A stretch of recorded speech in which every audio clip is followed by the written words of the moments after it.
Shutter speed, aperture और ISO, ये है फोटोग्राफी की कुछ बेसिक्स। इन तीनों के यूज और बैलेंस से ही एक अच्छी फोटो बनती है और हर फोटो का मूड सेट होता है।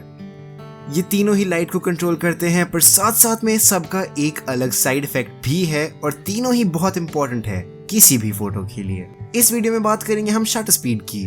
अब शटर स्पीड की बात करते हैं तो ये वो टाइम है जिसके लिए आपके कैमरे का शटर खुला रहता है और अंदर लाइट आती है। इस सेटिंग से आप कंट्रोल कर सकते हो कि लाइट कैमरा में कितनी देर तक जाएगी और इसका साइड इफेक्ट है मोशन ब्लर। तो एक फास्ट शटर स्पीड से मैं मोशन को फ्रीज तो कर सकता हूँ, पर फोटो थोड़ी डार्क आएगी। और दूसरी तरफ अगर मैं शटर स्पीड स्लो रखूँ तो लाइट तो ज़्यादा आ जाएगी, पर मोशन ब्लर बहुत ज़्यादा हो सकता है। अब शटर स्पीड फोटोग्राफी के ट्रायंगल का सिर्फ एक पार्ट था और अगली वीडियो में हम बात करेंगे एपर्चर की।